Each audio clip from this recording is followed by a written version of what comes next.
രാഷ്ട്രീയ കേരളം ആകാംക്ഷയോടെ നോക്കുന്ന നേമത്തേക്കാണ് ഇനി. ശക്തമായ ത്രികോണ മത്സരം നടക്കുന്ന മണ്ഡലം അവസാന ലാപ്പിലും പ്രവചനാതീതമാണ്. പ്രചരണത്തിന്റെ അവസാന മണിക്കൂറുകളിലും നേമത്തെ വിവാദങ്ങൾ അവസാനിക്കുന്നില്ല. സംസ്ഥാന നിയമസഭയിലേക്ക് ബി.ജെ.പിക്ക് ആദ്യമായി ടിക്കറ്റ് നൽകിയ മണ്ഡലം ഇക്കുറി ആർക്കൊപ്പം നിൽക്കുമെന്നതാണ് ആകാംക്ഷ. തിരഞ്ഞെടുപ്പ് പ്രഖ്യാപനത്തിന് മുൻപേ നേമത്തെ ചൊല്ലി വിവാദങ്ങൾ പലതുണ്ടായി. CPM കോൺഗ്രസ് ഡീലും SDPI വിവാദവും പണമൊഴുക്കാരോപണവും മുതൽ അഘോരി വിവാദം വരെ തിരഞ്ഞെടുപ്പ് പ്രചാരണത്തിൽ ചർച്ചയായി. ബി.ജെ.പിയിൽ നിന്നും 2021 തിരിച്ചുപിടിച്ച മണ്ഡലം ഇക്കുറി ഇരട്ടത്താഴിട്ട് പൂട്ടുമെന്നാണ് CPM ക്യാമ്പിന്റെ ആത്മവിശ്വാസം. ഇപ്രാവശ്യം എല്ലാ ഭാഗത്തും ത്രികോണ മത്സരമാണെന്ന് പറയാൻ പറ്റില്ല. സമ്മിശ്ര പ്രതികരണമാണ്.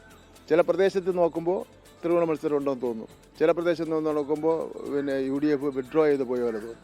കഴിഞ്ഞ ലോക്സഭാ തെരഞ്ഞെടുപ്പിൽ രാജീവ് ചന്ദ്രശേഖരന് തന്നെ നേമം മണ്ഡലം നൽകിയ 22,000 വോട്ടിന്റെ ഭൂരിപക്ഷത്തിലാണ് ബി.ജെ.പി പ്രതീക്ഷ. കോർപ്പറേഷൻ തെരഞ്ഞെടുപ്പിൽ മണ്ഡലത്തിലെ 27 വാർഡുകളിൽ 17 എണ്ണവും പിടിച്ചെടുക്കാൻ കഴിഞ്ഞതിന്റെ ആത്മവിശ്വാസവും ബി.ജെ.പിക്കുണ്ട്. ഇപ്പോൾ താക്കോലും പൂട്ട് കയ്യിലിട്ട് വീശി നടക്കുന്ന ആൾക്കാർ ജനങ്ങൾ ഒരു മറുപടി കൊടുക്കും. അത് ഏപ്രിൽ 9-ാം തീയതി അവർ പറയും, എന്താ പറയേണ്ടത് അവർ പറയും. തദ്ദേശ തെരഞ്ഞെടുപ്പിൽ ജില്ലയിലെ കോൺഗ്രസിനുണ്ടായ സീറ്റ് വർധനയാണ് കോൺഗ്രസ് പിടിവള്ളിയായി കാണുന്നത്.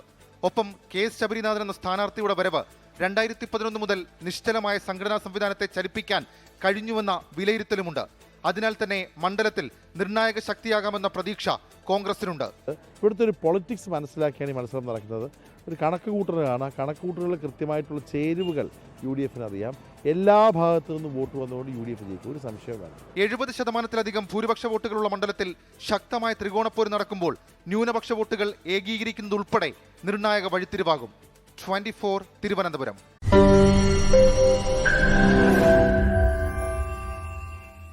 ലോകത്തെവിടെയായാലും ഏത് സമയത്തും 24 വാർത്തകളും ഓഗ്മെന്റഡ് റിയാലിറ്റി പാക്കേജുകളും എക്സ്പ്ലെയിനറുകളും വിശദമായി കാണാൻ ഞങ്ങളുടെ YouTube ചാനൽ നിങ്ങൾക്ക് സബ്സ്ക്രൈബ് ചെയ്യാം.